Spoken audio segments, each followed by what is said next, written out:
ഫ്ലൈറ്റിലേക്ക്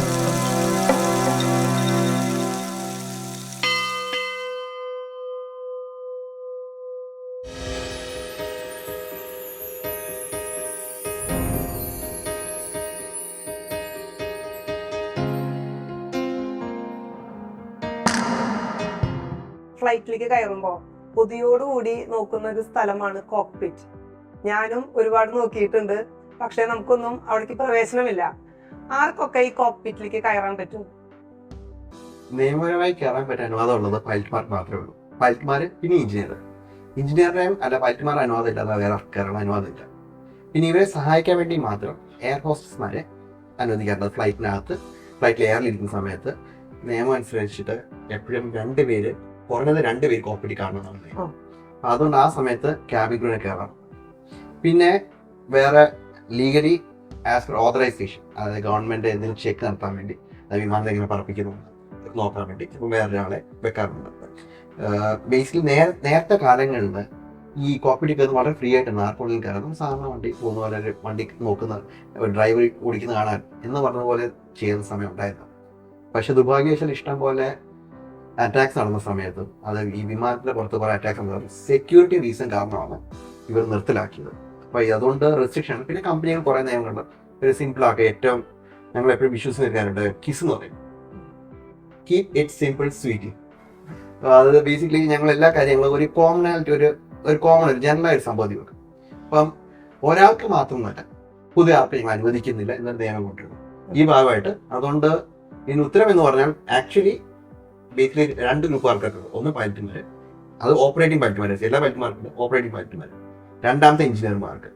പിന്നെ ഇവരുടെ ഓതറൈസേഷനോടെ cleaners, air hostess, വേറെ പൈലറ്റുമാര്, ഇവരുടെ പ്രദേശം. പബ്ലിക്കിന് അങ്ങോട്ട് പ്രവേശനമില്ല. ഇല്ല, ആക്ച്വലി ഓതറൈസേഷൻ കിട്ടിയാലും പ്രവേശനമില്ല. അവർക്ക് കൊടുക്കാൻ പാടില്ല, ഓതറൈസേഷൻ കൊടുക്കാൻ പാടില്ല. കാരണം ഒരു കാരണം വേണമല്ലോ. ഒരു കോക്പിറ്റ് അല്ല, നമ്മളൊരു വർക്ക് ഏരിയയിലോട്ട് എൻ്റർ ചെയ്യണമെങ്കിൽ അതിന്റെ റീസൺ ആണ്. അപ്പൊ അത് ബേസിക്കലി ഒരു പാസഞ്ചർ അതിന് റീസൺ ഇല്ല. അതുകൊണ്ട് അവര് അനുവദിക്കാറില്ല. അത് ലീഗലിയാണ്. ഒരു ഫ്ലൈറ്റില് പൈലറ്റ് മാത്രമല്ല, അതുപോലെ കോ പൈലറ്റ് ഉണ്ടായിരിക്കും, എയർ ഹോസ്റ്റസ് ഉണ്ടായിരിക്കും, ഒരു വലിയ ഒരു ക്രൂ തന്നെ അതില് ഉണ്ടായിരിക്കും. അപ്പോൾ അവരെ കുറിച്ചൊന്ന് ഞങ്ങൾക്ക് പറഞ്ഞു തരാമോ? ഇവരോടൊക്കെ എങ്ങനെയാണ് പൈലറ്റ് കമ്മ്യൂണിക്കേറ്റ് ചെയ്യുക?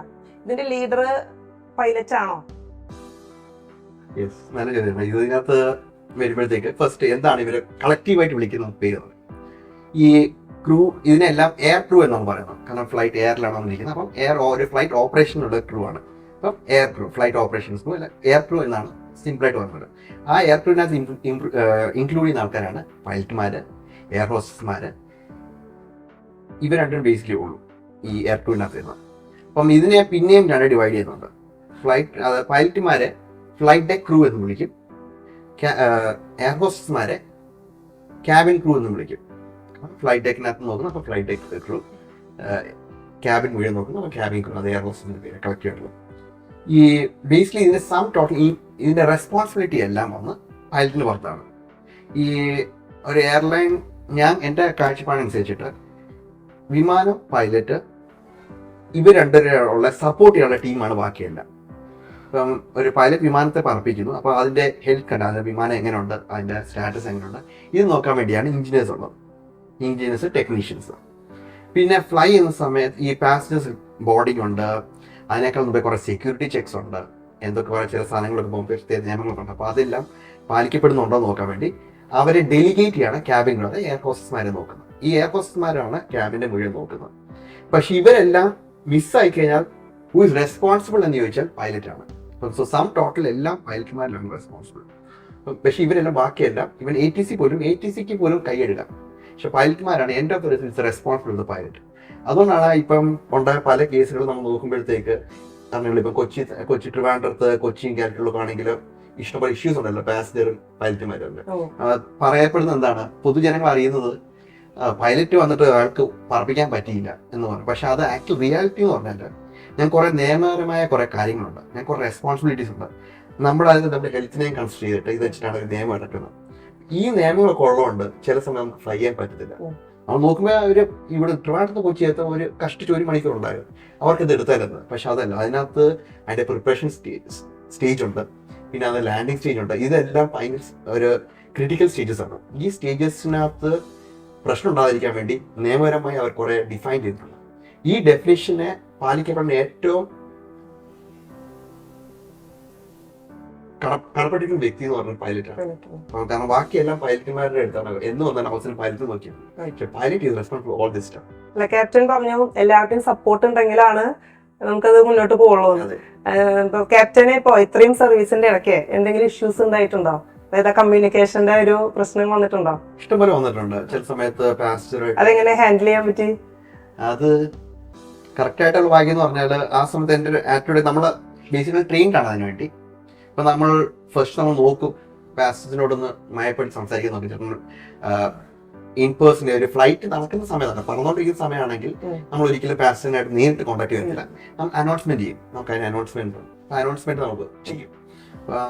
അനൗൺസ്മെന്റ് ചെയ്ത് എന്നിട്ടും അത് നിൽക്കുന്നില്ലെങ്കിൽ പിന്നെ ഒബിയസ് നമ്മൾ അടുത്തുള്ള സ്ഥലത്ത് ലാൻഡ് ചെയ്തിട്ട് അവിടുത്തെ സെക്യൂരിറ്റിയുടെ ഹെൽപ്പ് എടുക്കും. അപ്പം ഇത് ഇഷ്യൂസ് എനിക്ക് ഒരു പ്രാവശ്യം നടന്നതാണ്. കൊച്ചിയിൽ നിന്ന് ഡിപ്പാർട്ട് ചെയ്ത സമയത്ത് പാസഞ്ചേഴ്സ് അൺഫോർച്ചുനേറ്റ്ലി ഡ്രങ്ക് ആയിരുന്നു. ഇവിടെ നിന്ന് ക്യാബിൻ ക്രൂ അപ്പം അവരോട് ഇച്ചിരി മോശമായിട്ട് പെരുമാറാൻ തുടങ്ങി. അവരെ ഫോഴ്സ് ചെയ്യും. അവർക്ക് വേറെ ഒന്നുമില്ല, അവർക്ക് ഇല്ലീഗൽ ആക്ട്, അതൊക്കെ സിഗരറ്റ് വലിക്കണം. അത് നമുക്ക് അത് അനുവദിക്കുന്ന സംഭവമല്ല. അപ്പം പക്ഷെ അവരവിടെ സ്ട്രെസ് കൊണ്ടിരിക്കുകയാണ്. അപ്പം ഒരു അനൗൺസ്മെന്റ് സമയത്ത് ഭാഗ്യവശാൽ അത് അവിടെ നിന്നുപോയി. പക്ഷെ ചില സമയത്ത് അത് പിന്നെയും എക്സ്റ്റെൻഡ് ആവുകയാണെങ്കിൽ എന്താ ചെയ്യണമെന്ന് പറഞ്ഞാൽ ഞങ്ങളുടെ പ്രൊസീജിയർ അനുസരിച്ച് നമ്മൾ അടുത്തൊരു കൺട്രോളറിനെ വിളിച്ചറിയിക്കും. Sir, we have a issue like this. ഇങ്ങനെ ഒരു പാസഞ്ചറിന് ഇങ്ങനെ ഒരു കാര്യം ചെയ്യണം, അവർ ഇല്ലീഗലായിട്ട് ചെയ്യാൻ വേണ്ടി നോക്കുന്നു, അപ്പോൾ ഞങ്ങൾ ലാൻഡ് ചെയ്യാൻ പോകുന്നുണ്ട്. നമ്മളവിടെ ലാൻഡ് ചെയ്ത് കഴിഞ്ഞിട്ട് പിന്നെ സെക്യൂരിറ്റി ടേക്ക് ഓവർ ചെയ്യും. ഇതാണ് പ്രൊസീജിയർ നിൽക്കുന്നത്. അപ്പം ഇതിനകത്തുള്ള ആൻസർ വന്നെന്ന് ഞാൻ പ്രതീക്ഷിക്കും. എമർജൻസി സിറ്റുവേഷനിൽ എമർജൻസി ലാൻഡിംഗ് എന്ന് കേട്ടിട്ടുണ്ട്. ഈ എമർജൻസി ലാൻഡിങ്ങും നോർമൽ ലാൻഡിങ്ങും തമ്മിൽ എന്ത് വ്യത്യാസം? എമർജൻസി ലാൻഡിങ് അതിനകത്ത് ലീഗാലിറ്റിയുടെ ഒരു ഭാഗമുണ്ട്. ഏതൊരു ലാൻഡിങ് ഡെസ്റ്റിനേഷൻ അല്ല ലാൻഡ് ചെയ്തെങ്കിൽ അതൊരു എമർജൻസി ലാൻഡിങ് ആയിട്ടാണ് കരുതുന്നത്. അപ്പോൾ അതിന് ഇഷ്ടംപോലെ റീസൺസ് ഉണ്ടാവും. ഉദാഹരണത്തിന് കാലാവസ്ഥ, ചിലപ്പം നമ്മൾ പോകുന്ന ഡെസ്റ്റിനേഷൻ പെട്ടെന്ന് കാലാവസ്ഥ ഭയങ്കര മോശമായി, നമ്മൾ ഡൈവേർട്ട് ചെയ്യാൻ പറയാം. അല്ലെങ്കിൽ ചിലപ്പോൾ ടെക്നിക്കൽ എന്തൊരു ഇഷ്യൂ ആയിരിക്കും, വിമാനത്തിന് എന്തോ ഒരു സ്പെസിഫിക് ആയ ഒരു സംഭവങ്ങൾക്ക് പ്രശ്നം. മെഡിക്കൽ ഇഷ്യൂസാണ്, അത് ക്രൂവിനാകാം. ക്രൂ എന്ന് പറയുമ്പോൾ ഞാൻ പറഞ്ഞ പൈലറ്റുമാരാകാം, ക്യാബിൻ ക്രൂ ആകാം, പിന്നെ അല്ല പാസഞ്ചേഴ്സിനാകാം. ഈ സമയങ്ങളെല്ലാം മാസമാക്കി നമ്മൾ വേറെ സ്ഥലത്ത് ലാൻഡ് ചെയ്യുകയാണെങ്കിൽ അതിന് എമർജൻസി ലാൻഡിങ് എന്ന് പറയും. ഇൻ റിയാലിറ്റി പറയുകയാണെങ്കിൽ നമ്മൾ വ്യത്യാസമില്ല, എക്സെപ്റ്റ് ടെക്നിക്കലാണെങ്കിൽ ചിലപ്പോൾ സ്പീഡ് കൂടുതലായിരിക്കും, ഒറ്റ എഞ്ചിൻ മാത്രമേ ഉണ്ടായിരിക്കും, അപ്പോൾ അതിൻ്റെ പെർഫോമൻസ് ലെവലൊക്കെ ഉണ്ടായിരിക്കും. പക്ഷെ അല്ലെങ്കിൽ ബേസിക്കലി എമർജൻസി ലാൻഡിങ്ങും ഒരു നോർമൽ ലാൻഡിങ് തമ്മിൽ വ്യത്യാസമില്ല, ഒരു ടേമിനകത്ത് മാത്രം വ്യത്യാസമുണ്ട്. Any landing which is not in the destination is emergency landing. Captain അങ്ങനെ എന്തെങ്കിലും സിറ്റുവേഷൻ വന്നിട്ടുണ്ടോ? ഇഷ്ടംപോലെ ഇതിനകത്ത് എക്സ്പീരിയൻസ് വന്നിട്ടുണ്ട്. അപ്പോൾ ഒരു പ്രാവശ്യം വന്നപ്പോഴത്തേക്ക് ദുബായി പോയിക്കൊണ്ടിരിക്കുകയായിരുന്നു. ദുബായി പോയപ്പം അവിടെ വെതർ ഭയങ്കര മോശമായി. അപ്പം നമ്മൾ കരുതുന്ന എപ്പോഴും ഫ്യൂവൽ, നമുക്ക് അവിടെ എയറിനകത്ത് ഫ്യൂവലുള്ള ഫെസിലിറ്റി ഇല്ല, പാസഞ്ചർ വിമാനം കിട്ടാത്ത. അപ്പം ഈ വിമാനൻ്റെ ഫ്യൂവൽ കുറഞ്ഞുകൊണ്ടിരിക്കുകയായിരുന്നു. അപ്പം ഞങ്ങൾ ഡൈവേർട്ട് ചെയ്ത് ഞങ്ങൾ ഷാർജയിൽ ഇറക്കി. അതങ്ങനെ ഒരു സ്ഥിതി ഉണ്ടായിട്ടുണ്ട്. വേറൊരു പ്രാവശ്യം വന്ന സമയത്ത് പെട്ടെന്ന് നമ്മുടെ സിസ്റ്റം ഒന്ന് കേടായിപ്പോയി. ആ സിസ്റ്റം കേടായപ്പോഴത്തേക്ക് നമുക്ക് ഡിസ്പ്ലേ ഇല്ല. അപ്പോൾ എൻ്റെ സൈഡിൽ ഡിസ്പ്ലേ ഇല്ല. അപ്പം ഫസ്റ്റ് ഓഫീസർ സഹായത്തോടെ ഞങ്ങൾ പിന്നെ പക്ഷേ തിരിച്ച് അത് റിക്കവർ ചെയ്യാൻ പറ്റി. അതുകൊണ്ട് ഫുൾ നമ്മൾ ഡെസ്റ്റിനേഷൻ വന്നു. പക്ഷേ അത് എമർജൻസി ലാൻഡിംഗ് ആയിട്ട് ചെയ്യാൻ പറ്റത്തില്ല, ഡിക്ലെയർ ചെയ്യേണ്ട വന്നില്ല. കാരണം ഇതിനകത്ത് വേറെ ടെക്നിക്കൽ ഒരു ചെറിയ but it was sort out. പക്ഷെ അല്ലെങ്കിൽ ഇപ്പം എനിക്കുണ്ടായത് മെയിനായിട്ടുള്ളത് ഒരു ഡൈവേർഷൻ, അതായത് ഇങ്ങനൊരു സംഭവമാണ്. പിന്നെ ഒരിക്കൽ വേറെ മെഡിക്കൽ എമർജൻസി വന്ന സമയത്ത് വേറെ സ്ഥലത്ത് പോകേണ്ടി വന്നു. അതായത് ഡൈവേർട്ട് ചെയ്യണം. അവിടുത്തെ ആ സമയത്ത് അവർ പറഞ്ഞത് ഒരു പാസഞ്ചറിന് പെട്ടെന്ന് മെഡിക്കൽ അറ്റൻഷൻ വേണമെന്ന് പറഞ്ഞു. അതിനാസ്പദമായിട്ട് വിമാനം ഡൈവേർട്ട് ചെയ്യേണ്ടി വന്നു.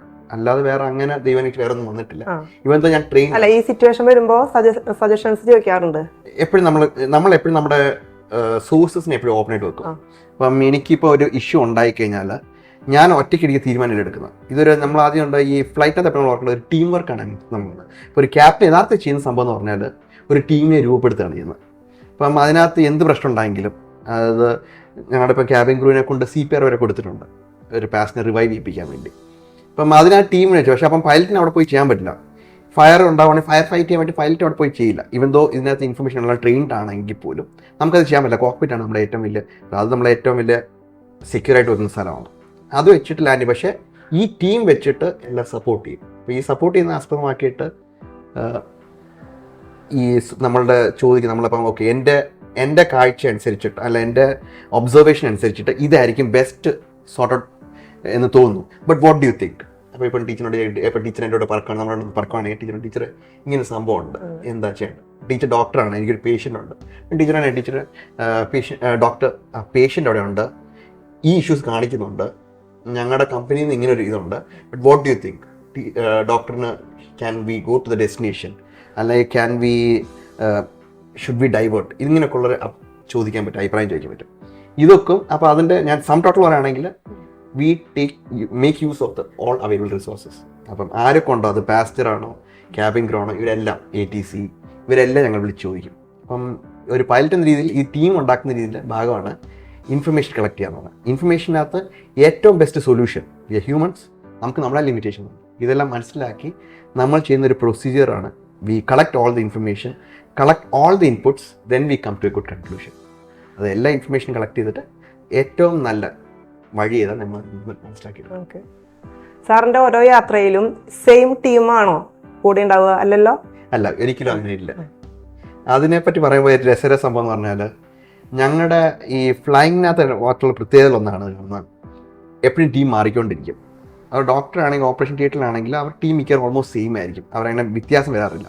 പക്ഷെ ഞങ്ങളുടെ ഇതിനകത്ത് എപ്പോഴും ടീം മാറിക്കൊണ്ടിരിക്കും. അത് ചിലപ്പോൾ ഒരു ജസ്റ്റ് കഷ്ടിച്ച് അരമണിക്കൂറുള്ള മുമ്പേ കാണത്തുള്ളായിരിക്കും.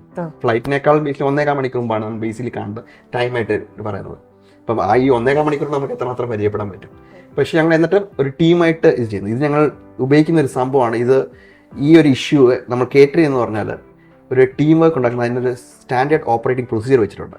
അതായത് ഇന്ന ഫേസ് നമ്മൾ ഇന്നത് ചെയ്യും, ഈ ഫേസ് നമ്മൾ ഇങ്ങനെ ചെയ്യും, നമ്മളൊക്കെ ഞാൻ ഈ ജോലി ചെയ്യും, ഇയാൾ ഈ ജോലി ചെയ്യണം, എന്തെങ്കിലും പ്രശ്നം നമുക്ക് ഇങ്ങനെ നോക്കാം. പിന്നെ അത് മാത്രം ഞാൻ ഇത് മാത്രമേ ജോലി ചെയ്യത്തുള്ളൂ, അല്ല നിങ്ങൾ ഈ മാത്രം ജോലികൾ ഡിവൈഡ് ചെയ്ത് കൊടുക്കുന്നത് ക്യാപ്റ്റൻ ആണോ? ക്യാപ്റ്റനാണ്, ഫൈനൽ ഡിസിഷൻസ് ക്യാപ്റ്റൻസ്.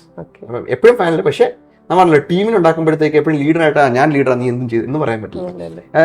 ബേസിക്കലി അതല്ല ethics, that's not the code of conduct. അപ്പം ആ ഒറ്റ കാരണം കൊണ്ട് ചെയ്യുമ്പോഴത്തേക്ക് നമ്മൾ ഓക്കെ നിങ്ങൾക്ക് എന്താ വേണ്ട, do you want to fly, പറക്കണം, അല്ല റേഡിയോ ഓപ്പറേറ്റ് ചെയ്ത് ടെക്നിക്കൽ ഭാഗങ്ങളിൽ നോക്കണം. അപ്പം അങ്ങനെ നമ്മൾ ഡിവൈഡ് ചെയ്യും, എന്നിട്ട് പിന്നെ ഇത് ചെയ്യും, പരസ്യം ചെയ്യും. അപ്പം അങ്ങനെ ഒരു ടീം ഉണ്ടാക്കുകയാണ്. ഇപ്പൊ ഏതെങ്കിലും ഒരു യാത്ര കഴിഞ്ഞപ്പോ ആ ഒരു ടീമിനെ മിസ് ചെയ്തിട്ടുണ്ടോ? അത്രയും ഒരു അടുപ്പം വന്നിട്ടുണ്ടോ? കാരണം എന്നെ സംബന്ധിച്ചിടത്തോളം എന്റെ ഫാമിലി കഴിഞ്ഞാൽ എന്റെ സെക്കൻഡ് ഫാമിലി സ്കൂളാണ്. അതുപോലെ സാറിനെ മിസ് ചെയ്ത ഏതെങ്കിലും ടീം ഉണ്ടായിട്ടുണ്ടോ? ഇത് പക്ഷേ ഞങ്ങളുടെ അൺഫോർച്ചുനേറ്റ്ലി നമ്മുടെ ഇത്ര മണിക്കൂർ മാത്രം ഉള്ളതുകൊണ്ട് നമ്മൾ അത്രയും വലിയ നമ്മൾ മിസ്സായിട്ട്, പക്ഷേ ഒബ്വിയസ്ലി നമ്മൾ അത് ചെറിഷ് ചെയ്യാറുണ്ട്. ആ ടീം കൊള്ളായിരുന്നു, ആ ടീം ഉണ്ടായിരുന്നു, നമുക്ക് എല്ലാം ഹെൽപ്ഫുൾ ആയ രീതിയിൽ. പക്ഷെ അല്ലാതെ കാരണം അത്ര നമുക്കുള്ള സമയമില്ല. മാക്സ് ഇപ്പം നമ്മൾ പറക്കുമ്പം ചിലപ്പം ഒരാഴ്ചയൊക്കെ ആയിരിക്കും മാക്സ് നമുക്ക് ഒന്നിച്ച് കിട്ടുന്നത്. അത് ക്രൂ ആയിട്ടല്ല, ഫുൾ സെറ്റ് അല്ല, ഫ്ലൈറ്റിൻ്റെ ക്രൂ മാത്രമായിരിക്കും ഒരാഴ്ച ഒന്നിച്ചേക്ക് നിൽക്കുന്നത്. അപ്പോൾ അതുകൊണ്ട് അത്രയും വലിയ കുഴപ്പം വരാറില്ല എന്നാണ്. പിന്നെ എൻ്റെ എത്ര എക്സ്പീരിയൻസ് എനിക്ക് അങ്ങനെ ഒരു ഫീൽഡ് വന്നിട്ടില്ല ഇതുവരെ. ചില എയർലൈൻസിലുണ്ട്, കാരണം ചെറിയ എയർലൈൻസൊക്കെ ആണെങ്കിൽ അവർക്ക് ഇത്ര സെറ്റ് ക്രൂ കാണത്തുള്ളൂ. അപ്പോൾ അത് നോക്കുമ്പോഴത്തേക്ക് അവരെല്ലാം എപ്പോഴും കൂടെ പറഞ്ഞുകൊണ്ടിരിക്കുന്ന ആൾക്കാരാണ്. അപ്പോൾ അങ്ങനെ വരുമ്പോൾ ചിലപ്പോൾ ഒരുപക്ഷെ ഇങ്ങനെ വന്നിരിക്കും. എനിക്ക് ആ അൺഫോർച്ചുനേറ്റ് ഒരു കിട്ടിയിട്ടില്ല. ക്യാപ്റ്റൻ, പുതുതായി പൈലറ്റ് ആകാനുള്ളവർക്ക് എന്തൊക്കെ സാധ്യതകളാണ് ഇപ്പോൾ ഉള്ളത്? ഇപ്പോൾ നോക്കുമ്പോഴത്തേക്ക് സാധ്യത വളരെ നല്ല രീതിയിലാണ് കാണുന്നത്. എസ്പെഷ്യലി ഇന്ത്യൻ ഇത് നോക്കുവാണെങ്കിൽ അറിഞ്ഞാണ് നമ്മൾ ടാറ്റ എയർ ഇന്ത്യ എടുത്തതിന് ശേഷം ഗ്രോത്ത് എക്സ്പെൻഷ്യലാണ് ബേസിക്കലി. പക്ഷെ അത് പ്രായതലത്തിൽ എത്താൻ വേണ്ടി സമയം എടുക്കുമെങ്കിലും പക്ഷേ ഇഷ്ടംപോലെ എയർലൈൻസുകൾ വരുന്നുണ്ട്. പക്ഷെ ഞാൻ ഇതിനകത്തെല്ലാം നിങ്ങളോട് ഇപ്പം പറയുന്ന ഒരു മെയിൻ പോയിന്റ് എന്ന് പറഞ്ഞാൽ, ഒരാൾക്ക് ഇൻട്രസ്റ്റ് ഉണ്ടെങ്കിൽ don't be focused on the negative. I mean അതിൻ്റെ ഇവൻ കിട്ടിയില്ലെങ്കിൽ എന്ന് ചിന്തിക്കേണ്ട. നമ്മൾ ചെയ്യേണ്ടത് നമ്മൾ ശ്രമിക്കുക. അപ്പം ഒരാൾക്ക് പൈലറ്റാണ് താല്പര്യം ഉണ്ടെങ്കിൽ ചെയ്യുക. ചെയ്ത് കഴിഞ്ഞിട്ട് പിന്നെ അതിനെ വർക്ക് ചെയ്തുകൊണ്ടിരിക്കുക. ഇപ്പം എൻ്റെ ബ്രദറിലോ എനിക്ക് ഭാഗ്യമായിട്ട് പെട്ടെന്ന് ജോലി കിട്ടിയെങ്കിലും എൻ്റെ ബ്രദറിലോ ഏതാണ്ട് 6-7 വർഷം കഴിഞ്ഞിട്ടാണ് അതിന് ജോലി കിട്ടിയത്. അപ്പം അതിന് പക്ഷേ 5-6 വർഷത്തോളം അയാൾ കാത്തിരിക്കേണ്ടി വന്നു. അപ്പം നമ്മൾ എന്ത് ചെയ്യണമെന്ന് പറഞ്ഞാൽ അത് ചെയ്യുക. ഉറപ്പായിട്ട് നമുക്ക് അതിനകത്ത് പാഷൻ ഉണ്ടെങ്കിൽ അത് നമുക്ക് കോൺക്വർ ചെയ്യാൻ പറ്റും. ഇപ്പം പ്രോസ്പെക്ടസ് വെച്ച് നോക്കുവാണെങ്കിൽ എനിക്ക് ഇപ്പോഴത്തെ രീതിയിൽ നല്ല പ്രോമിസിങ് ആണ്. പക്ഷേ ഈ ഫീൽഡിൻ്റെ ഏറ്റവും വലിയ പ്രത്യേകത എന്ന് പറയുന്നത് ഭയങ്കര ഡൈനാമിക്കാണ്. ഇന്ന് ആവശ്യത ഉണ്ട്, നാളെ ഇപ്പോൾ ആവശ്യമില്ലായിരിക്കും. ആദ്യം ആൾക്കാർ ആവശ്യമില്ലെന്ന് പറയാം. ഇപ്പം എല്ലാവരും മോണിറ്റർ ചെയ്യുന്നുണ്ടെങ്കിൽ അറിയാം, US ഇപ്പോഴത്തെ പൈലറ്റുമാർ ഭയങ്കര ഹ്യൂജ് ഷോർട്ടേജ് വന്നിരിക്കുകയാണ്. അപ്പോൾ അവർ കുറേ പൈലറ്റുമാർ പോകുന്നുണ്ട്. ഗൾഫിൽ ഇപ്പം കുറേ എയർലൈൻസ് പുതിയതായിട്ട് വരാൻ പോവാണ്. ഇന്ത്യയിൽ ഇപ്പം എയർലൈൻ പഴയ എയർലൈൻ അതിന് നല്ല പൊടി തട്ടി ഇപ്പം പുതിയ രൂപത്തിൽ വരികയും, കൂടാതെ ആ ഗ്രോത്ത് അവർ കൊടുത്ത ഓർഡർ കിട്ടുകഴിഞ്ഞാൽ നമുക്കറിയാം ഭയങ്കര ഇഷ്ടംപോലെ പൈലറ്റുമാർ ആവശ്യമുണ്ടെന്ന്. അത് ഈവൻ ഇന്ത്യൻ പോപ്പുലേഷൻ വെച്ചുകൊണ്ട് നമുക്ക് അതിൻ്റെ ആ ഡിമാൻഡ് മീറ്റ് ചെയ്യാൻ പറ്റില്ലെന്നാണ് ഒരു പ്രാഥമിക നിഗമനം. അപ്പോൾ സം ടോട്ടലി എന്ന് പറയുകയാണെങ്കിൽ പ്രോസ്പെക്ട് ഈസ് ഓൾവേസ് ഗുഡ്. പഠിച്ചു കഴിഞ്ഞാൽ ജോലി കിട്ടും. പക്ഷെ നമ്മൾ അത് വെച്ച് എനിക്ക് ജോലി കിട്ടുമോ എന്ന് ചിന്തിക്കുന്നേക്കാൾ ഉപരിയായിട്ട് ഇഷ്ടമുണ്ടെങ്കിൽ മാത്രം പോവുക ജോലിയിലോട്ട്. ഈ ഫീൽഡിനകത്തുള്ള കുഴപ്പങ്ങളെന്ന് പറഞ്ഞാൽ ഇഷ്ടംപോലെ ഇഷ്യൂസ് നമുക്കുണ്ട്. അത് ചില സമയം നമുക്ക് ഫാമിലി അടുത്ത് ഇരിക്കേണ്ട സമയം നമുക്ക് ഇരിക്കാൻ പറ്റില്ല. എനിക്കൊരു അനുഭവം ഉണ്ടായിട്ടുണ്ട്. എൻ്റെ ബ്രദറിൻ്റെ കല്യാണത്തിന് എനിക്ക് കൂടാൻ പറ്റിയില്ല. ഓബിയസ്ലി പ്രൊഫഷണൽ ഡിമാൻഡായിരുന്നത്. ഇതുപോലെ പല പ്രശ്നമാണ്. പക്ഷേ അത് എന്നെ ഫ്രസ്ട്രേറ്റ് ചെയ്യിപ്പിക്കുമായിരുന്നു. എൻ്റെ പാഷൻ പൈലറ്റ് ആകണ്ടേ അല്ലായിരുന്നെങ്കിൽ. എൻ്റെ ആഗ്രഹം അതായതുകൊണ്ട് ഓക്കെ ഇതൊരു ചെറിയ കാര്യം, ഓക്കെ ഫൈൻ എന്ന് പറയും. എനിക്ക് അത് മറക്കാനും പൊറുക്കാനും പറ്റി. അതിനോട് ഇപ്പോൾ സന്തോഷത്തോടെ എനിക്ക് ഇരിക്കാൻ പറ്റും. അപ്പം ഈ ഒരു കാര്യം ഓർക്കുക, പ്രോസ്പെക്ട് ഇസ് ഓൾവേസ് ഗുഡ്. ഏത് ഫീൽഡിലായാലും. ഏവിയേഷനകത്തും മോശമല്ല. അതിന് പേ ഓൾസോ ഇസ് ഗുഡ്. ഇവിടെ പല തൊഴിൽ മേഖലകളിലും അച്ചീവ്മെന്റ്സിന് അവാർഡ് കൊടുക്കുന്നുണ്ട്. ഇപ്പോൾ ടീച്ചർക്കാണെങ്കിൽ ബെസ്റ്റ് ടീച്ചർ, ബെസ്റ്റ് പോലീസ് എന്നൊക്കെ അവാർഡ് കൊടുക്കുന്നുണ്ട്. അതുപോലെ പൈലറ്റ് എന്ന കരിയറിൽ എന്തെങ്കിലും അവാർഡുകളുണ്ടോ? സാധാരണ രീതിയിൽ അങ്ങനെ ഇല്ല. ബേസിക് ഞങ്ങൾ അതിനെ പ്രൊമോട്ട് ചെയ്യുന്ന ആൾക്കാരും കൂടിയല്ല. കാരണം പക്ഷെ വന്നിട്ടുണ്ട്. ഇപ്പം ബേസിക്കലി സള്ളി എന്ന് പറഞ്ഞ എയർക്രാഫ്റ്റ് ന്യൂയോർക്കിൽ വിമാനം അത് കടലിൽ ലാൻഡ് ചെയ്തപ്പോഴത്തെ ബേയിൽ ലാൻഡ് ചെയ്ത സമയത്ത് അവർക്ക് ഒരു റെക്കഗ്നീഷനായിട്ട് കൊടുത്തിരുന്നു. പക്ഷേ ആസ് പൈലറ്റോട് ചോദിക്കുകയാണെങ്കിൽ, ഒരു പ്രൊഫഷണൽ ഒരാളോട് ചോദിക്കുകയാണെങ്കിൽ അവർ ജീവിതത്തിൽ ഒരിക്കലും ആഗ്രഹിക്കുന്ന സാധനമാണ് ഒരു അച്ചീവ്മെൻറ്റിൽ അവാർഡ് കിട്ടാൻ വേണ്ടി. കാരണം ഇറ്റ് മീൻസ് അവരുടെ ജീവിതത്തിൽ എന്തോ ഒരു പ്രശ്നം ഉണ്ടായിട്ടുണ്ട്. They come out fine. പക്ഷേ ആ പ്രശ്നം ഒരിക്കലും ഉണ്ടാകരുത് എന്ന് പ്രാർത്ഥിച്ചാണ് ഓരോ ദിവസം ഒരു പൈലറ്റ് നീങ്ങുന്നത്. ട്രെയിനിങ് സമയത്ത് ഒഴികെ ഒരു സമയത്തും ഒരു പ്രശ്നം ഉണ്ടാകരുത് എന്ന് പ്രാർത്ഥിച്ചാണ് ഓരോരുത്തർ ഇറങ്ങുന്നത്. അതുകൊണ്ട് അച്ചീവ്മെൻറ്റ്സ് എന്ന രീതിയിൽ അങ്ങനെ സാധനം വെക്കാറില്ല. പിന്നെ ചില എയർലൈൻസൊക്കെ ചില കാര്യങ്ങളുണ്ട് അവരുടെ നമ്മൾ മനസ്സിലാക്കേണ്ടത് ഇതെല്ലാം ഈ ലോകം എല്ലാം കൊമേഴ്ഷ്യലൈസ്ഡ് ആണ്. അപ്പോൾ അതിനകത്ത് ചില ആവശ്യത അനുസരിച്ചിട്ട് എയർലൈൻസ് തന്നെ അവരെന്തെങ്കിലും കൊണ്ടുവരും. അത് പക്ഷേ റിക്വയർമെൻ്റ് അല്ല. ഇതൊരു അങ്ങനെ പ്രത്യേകിച്ചൊന്നും റിക്വയർമെൻറ്റ് ഉണ്ടാക്കിയിട്ടില്ല. ഇപ്പോൾ സാർ പറഞ്ഞല്ലോ പ്രാർത്ഥനയുടെ കാര്യം. ഇപ്പോൾ ഒരു ഫ്ലൈറ്റ് ടേക്ക് ഓഫിൻ്റെ നേരത്ത് എന്തെങ്കിലും ഒരു പ്രാർത്ഥനയുണ്ടോ നിങ്ങളുടെ ഒരു ടീമിന്? ടീമായിട്ട് പ്രാർത്ഥനയില്ല, പക്ഷേ സ്വയമായിട്ട് പേഴ്സണലായിട്ട് എല്ലാവർക്കും മനസ്സിലൊരു പ്രാർത്ഥനയുണ്ട്. കാരണം ഈ സംഭവം നമുക്ക് എപ്പോഴും ഒരു ബോധ്യമുണ്ട്. നമ്മൾ മനുഷ്യരാണ്, നമ്മൾ ദൈവത്തിന് അത്ര എത്തിയിട്ടില്ല. നമ്മൾ വളരെ ബോധ്യമുള്ള ആൾക്കാരാണ് ഞങ്ങളെല്ലാം പൊതുവെ. കാണുമ്പോൾ ഗ്ലാമറസ് ആയിട്ട് ഇരിക്കുമ്പോൾ ഞങ്ങൾ വിചാരിക്കുന്നത് ഇവർക്കൊന്നും ദൈവമൊന്നും ചിന്തയില്ല എന്നല്ല. നേരെ തിരിച്ചാണ്, വിപരീതമാണ്. ഞങ്ങളെല്ലാം ഭയങ്കര ഈശ്വരവിശ്വാസികളാണ്. ഈശ്വരൻ ഉണ്ടാകാനാണ് ഞങ്ങൾ നിന്നത്. അപ്പം ഈ ഒരു കാരണത്താൽ ഒരു പ്രാർത്ഥനയായിട്ട് നമ്മുടെ പേഴ്സണലായിട്ട് എല്ലാവർക്കും പ്രാർത്ഥനയുണ്ട്. ചില കാണുവാണെങ്കിൽ വിമാനത്തിൽ കയറുന്നേക്കാൾ മുമ്പേ നേരത്തെ ചെറിയ വിമാനങ്ങളൊക്കെ ആണെങ്കിൽ അതിൻ്റെ വിങ്സിൽ പ്രൊപ്പല്ലറി മുത്തം വെക്കുമായിരുന്നു. പിന്നെ വലിയ വിമാനം കയറുമ്പോഴത്തേക്ക് കയറുന്നേക്കാൾ ഡോറിൽ മുത്തം വെച്ചേ കയറത്തുള്ളൂ. ചിലർ കുരിശ് വരച്ചേ കയറത്തുള്ളൂ. ഇനി ടേക്ക് ഓഫ് ചെയ്യുന്ന സമയത്ത് ആൾക്കാരാണെങ്കിൽ അവരുടെ പ്രാർത്ഥന, ചെറിയ പ്രാർത്ഥനയൊക്കെ ചൊല്ലിട്ടൊക്കെ ചെയ്യുന്ന സംഭവങ്ങളുണ്ട്. ഓരോരുത്തരും ഓരോ ഇത്, പക്ഷെ ഒരു സ്റ്റാൻഡേർഡ് പ്രൊസീജിയർ എന്ന രീതിയിലില്ല. ഇപ്പോൾ ഏതൊരു വ്യക്തിയുടെയും വിജയത്തിന്റെ പിന്നിൽ അവരൊരു ഫാമിലി സപ്പോർട്ടായിരിക്കും. ഇപ്പോൾ സാറിനെ സംബന്ധിച്ച് സാറിന്റെ ഫാമിലിയെ കുറിച്ച് എങ്ങനെയാണ്? അവർ സപ്പോർട്ടീവ് ആണോ? ഇപ്പോൾ സാറിന് ഇപ്പോൾ കുറേ സമയങ്ങളൊക്കെ മിസ് ചെയ്യാറുണ്ട്, വീട്ടിലെത്താൻ പറ്റാറില്ല, യാത്രയിലാവാം. അപ്പോൾ സാറിന്റെ ഫാമിലിയെ കുറിച്ച് ഒന്ന് ഞങ്ങൾക്ക് പറഞ്ഞു തരുമോ? എൻ്റെ ഫാമിലി അപ്പം പേസ് തൊട്ട് തുടങ്ങാം. എൻ്റെ പേരൻസ് തൊട്ട് തുടങ്ങും. പേരൻസും ലൈക്ക് ഇന്ന് പൈലറ്റായിരിക്കാൻ കാരണം എന്ന് പറഞ്ഞാൽ ഒരു കൊച്ചു ഇറക്കാൻ ഒന്ന് പൈലറ്റാണെന്ന് ആഗ്രഹിച്ചപ്പോൾ അവർ സപ്പോർട്ട് ചെയ്തു. കാരണം അറിയാമല്ലോ അന്ന സമയത്ത് നമുക്കെല്ലാം ഇൻഫർമേഷൻ കറക്റ്റ്, ഇപ്പോഴും പോലും ശരിയായുള്ള ഒരു ഫീൽഡല്ല ഏവിയേഷൻ. പക്ഷേ എന്നാൽ പോലും ഓക്കെ എൻ്റെ മോൻ്റെ ആഗ്രഹമാണ്, he will excel in it എന്ന് വിശ്വസിച്ച് അവരാദ്യം സപ്പോർട്ട് ചെയ്തു. അതേ തുടർന്ന് എൻ്റെ ഫാമിലി, എൻ്റെ ചേട്ടൻ, എൻ്റെ സഹോദരന്മാരെല്ലാം അവർ ദേ സോ പ്രൗഡ് ഓഫ് മീ. ഇപ്പോഴും സപ്പോർട്ട് ചെയ്യും. അപ്പം ഇപ്പോൾ ഞാനിവിടെ ഇല്ലെങ്കിലും എന്നെ റീപ്ലേസ് ചെയ്യാൻ വേണ്ടി അവരുടെ ചെയ്യും. ആൻഡ് എനിക്കൊരു ചേട്ടനുണ്ട്, ഒരു അനിയനുണ്ട്. പക്ഷേ ഇവർ രണ്ടും ബഹ്റൈനിലാണ് ജോലി ചെയ്യുന്നത്. ചേട്ടനാണെങ്കിൽ ഓക്കെ ചേട്ടനായതുകൊണ്ട് ആ ഒരു അധികം. പക്ഷെ അനിയനാണെങ്കിൽ പോലും ഞാൻ അദ്ദേഹത്തെക്കാൾ മൂത്തതാണെങ്കിലും എന്നെ അദ്ദേഹത്തിൻ്റെ മകനെ എന്ന രീതി പോലെ കാണുന്നത്. ഇവർ രണ്ടുപേരും എന്നെ ഒരു മകനെ പോലെ കണ്ടിട്ടുണ്ട്. അവരതൊരു കെയറും ഈവൻ ദോ എൻ്റെ ഇൻലോസ്, അതെൻ്റെ അവരുടെ വൈഫാണെങ്കിലും പിള്ളേരാണെങ്കിലും എല്ലാവരും ഭയങ്കര സ്നേഹത്തോടെയാണ് ചെയ്യുന്നത്. ഇനി മെയിൻ പാർട്ട് എൻ്റെ ഫാമിലി വരുമ്പോൾ അതായത് എൻ്റെ വൈഫും പിള്ളേരുമാണ്. എൻ്റെ വൈഫ് ഡോക്ടറാണ്. ഞങ്ങളിപ്പം വൈഫ് ഇപ്പോൾ ഡൽഹിയിലാണ് വർക്ക് ചെയ്യുന്നത്, ഗവൺമെൻറ്റിലാണ് ജോലി ചെയ്യുന്നത്. അവിടെ ഞങ്ങൾക്ക് പലപ്പോഴും നമുക്ക് സംസാരിക്കാനുള്ള അവസരം കിട്ടാറില്ല. കാരണം വൈഫ് ജോലി സ്ഥലത്ത് റേഞ്ചിൻ്റെ ഒരു ഇഷ്യൂ ഉണ്ട്. അപ്പോൾ ഞാൻ പോകുന്നത് കൂടുതലും ദീർഘ ഫ്ലൈറ്റ്. ചിലപ്പം ഒരു പ്രാവശ്യം 2 ആഴ്ച ഞങ്ങൾ ആകെ രണ്ട് ദിവസമാണ് സംസാരിച്ചത്. ആൾ എന്നെ സപ്പോർട്ട് ചെയ്യുന്നുണ്ട്. ഇപ്പോൾ ഒരിടത്ത് ഇപ്പോൾ ഇത്രയും വരെ എത്താൻ വേണ്ടി ഒരു ഏറ്റവും കൂടുതൽ ഹെൽപ്ഫുള്ളായ ഒരു കൈ എന്ന് പറഞ്ഞാൽ എൻ്റെ വൈഫിൻ്റെയാണ്. കാരണം ഞാൻ അവിടെ ഇല്ലെന്ന് പറഞ്ഞിട്ട് എന്നെ സ്ട്രെസ് ചെയ്യല്ലേ, ഓക്കെ യു നോട്ട് ഹിയർ, ഞാൻ ഓക്കെ ഞാൻ അപ്പോൾ എന്നെ കൊണ്ട് ചെയ്യാമെന്ന് ആളുകളുണ്ട്. അപ്പോൾ അത് ചെയ്യുന്നതുകൊണ്ട് എൻ്റെ വൈഫ് ചെയ്യുന്നുണ്ട്. ആ പിള്ളേർക്ക് മനസ്സിലാകുന്നുണ്ട്. എൻ്റെ പിള്ളേരാണെങ്കിൽ ഇപ്പോൾ എല്ലാവരും സ്കൂളിലാണ് ഇഷ്ടംപോലെ ആക്ടിവിറ്റീസ് നടക്കുന്ന സമയങ്ങളിൽ. അപ്പോൾ അവിടെ എല്ലാം എപ്പോഴും നിങ്ങളുടെ ടീച്ചറും ഒരു പേരൻസ് നമ്മളൊരു ബന്ധം വെക്കാറുണ്ട്. അൺഫോർച്ചുനേറ്റ്ലി എനിക്ക് അതിലൊന്നും പോകാൻ പറ്റില്ല. പിള്ളേർക്കും വിഷമമുണ്ട്, അവർക്കാണെങ്കിൽ എൻ്റെ അച്ഛനെ കാണുന്നില്ല, ബാക്കിയുള്ള കൂട്ടുകാരുടെ അച്ഛന്മാർ വരുന്നുണ്ട്, പക്ഷേ എൻ്റെ അച്ഛൻ വരുന്നില്ലെന്ന്. പക്ഷെ അവരെന്തിനാണ് അവരെന്നെ റിപ്ലൈ ചെയ്യുന്നത്, എൻ്റെ ഫാദർ ബിസിയാണ്, ഈസ് എ ക്യാപ്റ്റൻ, അപ്പോൾ അതുകൊണ്ട് ബിസിയാണ്. അപ്പോൾ അങ്ങനെ വരുമ്പോഴത്തേക്ക് ആ ഫാമിലിയുടെ ആ സപ്പോർട്ടുണ്ട്. അപ്പോൾ ഒരിടത്തും എന്നെ കൊണ്ട് ചെയ്യാൻ പറ്റുന്നില്ല എന്നൊരു തോന്നൽ വരാറില്ല. കൂടാതെ എന്നെ അവർ കൂടുതൽ പ്രോത്സാഹിപ്പിക്കും കൂടെ ചെയ്യണം. Okay, go do it. എന്തുകൊണ്ട് വൈഡോണ്ട് വേറെ വിമാനത്തിൽ നോക്കുന്നത്, വേറെ ഒരു എയർലൈനിൽ നോക്കുന്നത്, എന്തുകൊണ്ട് നോക്കുന്നില്ല, ഇങ്ങനെയൊക്കെ ചെയ്യുന്നത് അത് പ്രയോറിറ്റി തന്നെ ചെയ്യുന്നുണ്ട്. ഈ സപ്പോർട്ടാണ് ബേസിക്കലി ഇന്ന് എൻ്റെ സ്ട്രെങ്ത് എന്ന് പറയാം. അല്ലെങ്കിൽ ഇത്രയും എത്താൻ പറ്റില്ല. സാധാരണയായി ഏതൊക്കെ തരം വിമാനങ്ങളുണ്ട്? ബേസിക്കലി ഓപ്പറേഷൻസ് വെച്ചാണ് നമ്മൾ പറയാറുള്ളത്. ഈ ഓപ്പറേഷൻസ് നോക്കുമ്പോൾ 2 ടൈപ്പ് ഇതാണ് നോക്കുന്നത്. കൊമേഴ്ഷ്യലായിട്ട് നോക്കുമ്പോൾ 2 ടൈപ്പ് ഓപ്പറേഷൻ ഉണ്ട്. ഒന്ന് കാർഗോ, രണ്ടത് പാസഞ്ചർ. ഈ പാസഞ്ചറായിട്ട് എനിക്ക് ഇത് 2 ഓപ്പറേറ്റുകൾ വാങ്ങിയിട്ടുണ്ട്. പക്ഷേ ഇത് മാത്രമല്ല അതിൻ്റെ മോഡ് ഓഫ് ഓപ്പറേഷൻ. ഇപ്പോൾ ട്രെയിനിങ് ഫ്ലൈറ്റ്സ് ഞാൻ പറഞ്ഞിട്ടുണ്ടായിരുന്നല്ലോ. അപ്പം ട്രെയിനിങ് ഫ്ലൈറ്റ്സ് ഉണ്ട്, അപ്പോൾ അതിനുവേണ്ടിയുള്ള വിമാനങ്ങൾ, അപ്പോൾ അതിനുവേണ്ടിയുള്ള എഞ്ചിൻസ് എല്ലാം വ്യത്യാസമായിരിക്കും. അപ്പോൾ അങ്ങനെ വെച്ച് നോക്കുമ്പോൾ നമ്മൾ ആദ്യം നോക്കുന്നത് ആദ്യം പിസ്റ്റൺ എഞ്ചിൻ, പിന്നെ അതിന് ശേഷം വരുന്നത് ടെർബോ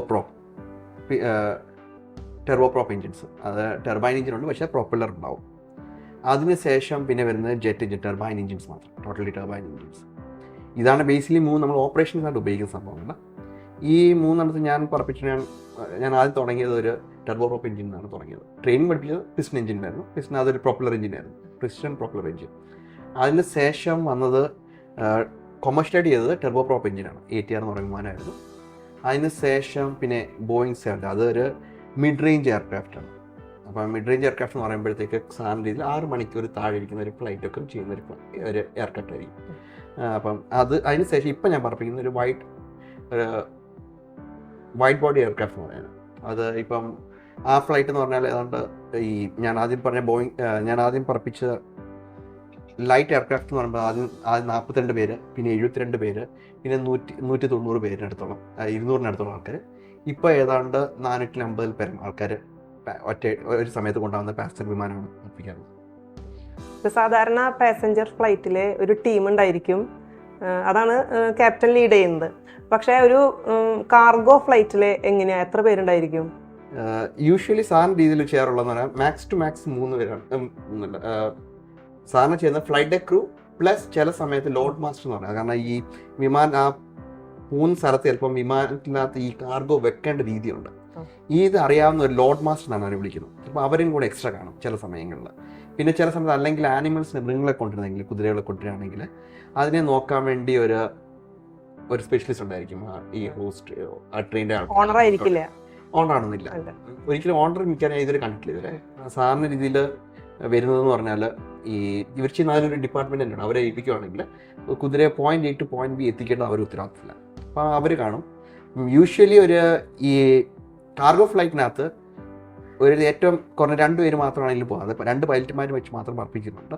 ചില എയർലൈൻസുകളിൽ ഈ പൈലറ്റുമാർ കാരണം ദൂരെ ആകുമ്പോഴത്തേക്ക് അവർക്ക് ഫുഡ് സെർവ് ചെയ്യാനും അല്ല എന്തെങ്കിലും ആവശ്യമുണ്ടെങ്കിൽ ഹെൽപ്പ് ചെയ്യാൻ വേണ്ടി ഒരു ക്യാബിൻ ക്രൂ വെക്കാറുണ്ട്. പക്ഷേ പൊതുവെ മജോറിറ്റി ഓഫ് ദി എയർലൈൻസ് 2 പേര് മാത്രമേ വെക്കാറുള്ളൂ. പിന്നെ ലോഡ് മാസ്റ്റർ ഉണ്ടെങ്കിൽ ആവശ്യമില്ല. ഓക്കെ. ഇപ്പോൾ ഈ ലൈസൻസിനെ കുറിച്ച് പറയുകയാണെങ്കിലേ, ഇപ്പോൾ ഡ്രൈവിംഗ് ലൈസൻസിന് ഇന്ത്യയിൽ ഒന്ന്, വിദേശത്ത് വേറെ. സാധാരണ ഡ്രൈവിങ്ങിന് ഇപ്പോൾ വിമാനത്തിലാവുമ്പോൾ എങ്ങനെയാണ് ലൈസൻസിനെ കുറിച്ച് പറയുമ്പോൾ? ലൈസൻസ് ബേസിക്കലി ഒരു കൺട്രി ഏത് രാജ്യമാണ് നമുക്ക് ഡിപ്പെൻഡ് ചെയ്യാം. ഇപ്പോൾ ഇന്ത്യയിൽ ഞാനത് ഇന്ത്യയിലാണ് എല്ലാം ചെയ്തത്. അപ്പോൾ എനിക്ക് ഇന്ത്യൻ, ഞാൻ പറഞ്ഞല്ലോ, DGC ആണ് റെഗുലേറ്ററി അതോറിറ്റി. അപ്പം director general of civil aviation, അതാണ് എൻ്റെ ഫുൾ ഫോം. ഈ director general of civil aviation ചെയ്യുന്ന ലൈസൻസ് ഉണ്ട്, അതാണ് മെയിനായിട്ട് എൻ്റെ ഉള്ളത്. പക്ഷേ ഞാനിപ്പം വേറെ രാജ്യങ്ങളിൽ പോകുമ്പം, ഇപ്പം ഇന്ത്യൻ വിമാനമാണ് ഞാൻ വേറെ രാജ്യങ്ങളിൽ പറപ്പിക്കുന്നതെങ്കിൽ എനിക്ക് ഇന്ത്യൻ ലൈസൻസ് മാത്രം മതി. അത് വേൾഡ് വൈഡ് അപ്രൂവ്ഡ് ആണ്.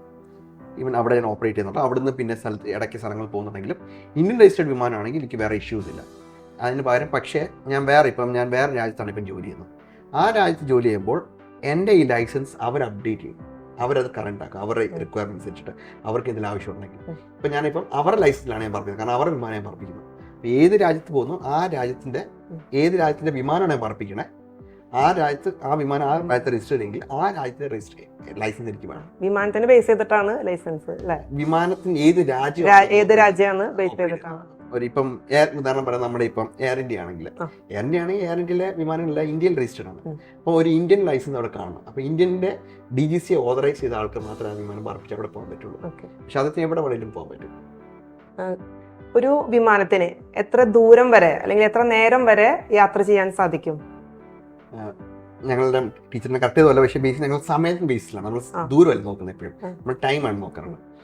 വിമാനത്തിൻ്റെ അത് ഏത് വിമാന ടൈപ്പ് പോലെ ഇരിക്കും. ഇപ്പം ഞാൻ ആദ്യം പറഞ്ഞില്ല, ചെറിയ വിമാനം പറപ്പിച്ചു, അതിന് മാക്സിമം 4 മണിക്കൂറായിരുന്നു പോകാൻ പറ്റുന്നത്. അപ്പം ദൂരവും പക്ഷേ അതിന് വളരെ കുറവായിരുന്നു ആദ്യത്തെ, അതിന് കാരണം എഞ്ചിൻ്റെ പവർ കുറവാണ്.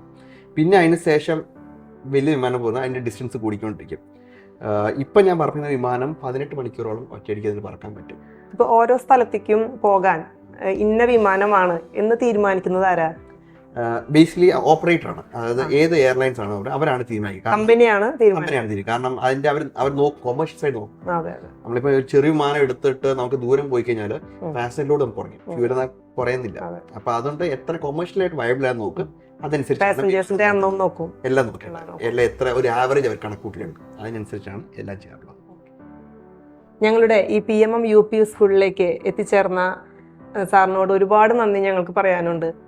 ഇപ്പോൾ ഇവിടെ പഠിക്കുന്ന ഈ കുരുന്നു മക്കളോട് സാറിന് എന്തെങ്കിലും പറയാനുണ്ടോ? എന്തെങ്കിലും ഒരു മെസ്സേജ് അവർക്ക് വേണ്ടി ഒന്ന് കൊടുക്കണം. വളരെ നന്ദി. ഈ ഒരു അവസരം കാത്തിരിക്കുകയായിരുന്നു. കാരണം ഒന്ന് പറയാനുള്ള പിള്ളേരോട് എല്ലാവരും പറയാനുള്ളത്, മക്കളെ നിങ്ങൾക്ക് ഇഷ്ടമുള്ള ഫീൽഡിലോട്ട് പോവാം. ഇപ്പോഴത്തെ തലമുറ നമ്മൾ ഭയങ്കര പ്രഷറൈസ്ഡ് ആയ ഒരു തലമുറ നമ്മളിരിക്കുകയാണ്. ഒരു പ്രഷർ കുക്കിനകത്ത് നമ്മൾ ജീവിക്കുകയാണ്. ഹൈ ഇൻ കോമ്പറ്റീഷൻ, പണ്ടില്ലാത്തതിനെല്ലാം ഇത് ഭയങ്കര കോമ്പറ്റീഷനാണ്. ഈ കോമ്പറ്റീഷൻ തരണം ചെയ്യണമെങ്കിൽ നമ്മുടെ എഫേർട്ട് അത്രയും കൂടുതലായിട്ട് ചെയ്യണം. ഈ എത്ര എഫേർട്ട്ലെസ് ആയി മാറണമെങ്കിൽ നമ്മളെടുക്കുന്ന എഫേർട്ട്ലെസ് ആയിട്ട് രീതിയിൽ നമുക്ക് തോന്നണമെങ്കിൽ, അത് നമ്മൾ എടുക്കുന്നതായിട്ട് തോന്നുന്നില്ലെങ്കിൽ, ഒരു അവസരം വരണമെങ്കിൽ നമ്മളത് ഇഷ്ടപ്പെടണം. It should be passionate word. ഇപ്പോഴത്തെ തലം നമ്മൾ ശരിക്കും നോക്കുകയാണെങ്കിൽ നമുക്ക് ഇഷ്ടമുള്ള കാര്യം വേണം, നമ്മൾ വിജയം ഉറപ്പായിട്ട് നേടിയിരിക്കും. ധനത്തിന് പുറകെ പോകേണ്ട ആവശ്യമില്ല. അത് കർമ്മ അനുഷ്ഠിക്കുകയാണെങ്കിൽ അതിൻ്റെ ഫലം വന്നിരിക്കും.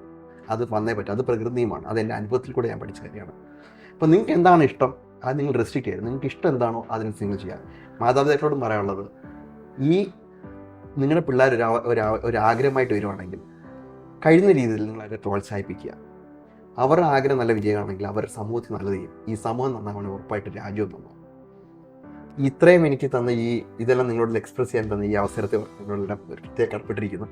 പ്രത്യേകിച്ച് PMM UP സ്കൂളിൽ വന്ന് നിങ്ങളോടെല്ലാം ഇച്ചിരി സംസാരിക്കാനും ഇതിന് കാരണക്കാരൻ എൻ്റെ കൂട്ടുകാരൻ, ഇപ്പോഴത്തെ നിങ്ങളുടെ മാനേജറും കൂടെ ആയ ബിപിൻ സാറും പിന്നെ ടീച്ചറും, നിങ്ങളുടെ എല്ലാ എഫേർട്സിനും എല്ലാം വളരെ സന്തോഷമുണ്ട്. നിങ്ങളൊരു നല്ലൊരു you doing A good job. അപ്പം ഇതെല്ലാം കൂടുതൽ പിള്ളേർക്കെല്ലാം കൂടുതൽ ഒരു സന്തോഷകരമായ ഒരു നാടിനും നാട്ടുകാർക്കും എല്ലാം ഒരു അനുഗ്രഹപ്രദമായി മാറട്ടെ ഈ ഇൻസ്റ്റിറ്റ്യൂഷൻ ആശംസിക്കുന്നു. Once again thanks a lot. Thank you sir. പൈലറ്റിന്റെ ആകാശലോകം അത്ര ചെറുതല്ല എന്ന് നമുക്ക് മനസ്സിലായി. വിമാനത്തെക്കുറിച്ചും വിമാനയാത്രകളെക്കുറിച്ചും നമുക്കുണ്ടായിരുന്ന ഒട്ടേറെ സംശയങ്ങൾക്ക് ഇന്ന് ഉത്തരം കിട്ടി. സമൂഹത്തിൽ ഉന്നതരായ വ്യക്തികളെ സ്കൂളിലേക്ക് എത്തിച്ച് കുട്ടികളുമായി അടുത്തിടപഴകുക എന്ന ലക്ഷ്യത്തോടെ ആരംഭിച്ച ലക്ഷ്യ എന്ന പദ്ധതി ഇവിടെ അവസാനിക്കുന്നില്ല. ഒരു തുടക്കമാണ് ഇവിടെ നമ്മൾ കണ്ടത്. ഇന്ന് ഇവിടെ എത്തിച്ചേർന്ന ക്യാപ്റ്റൻ ജോർലി തെക്കുംകാട്ടിൽ സാറിനെ ഞങ്ങളുടെ വിദ്യാലയത്തിൻ്റെ പേരിൽ പ്രത്യേകം നന്ദി രേഖപ്പെടുത്തുന്നു. ഇനി മറ്റൊരു അതിഥിയുമായി നമുക്ക് വീണ്ടും കാണാം.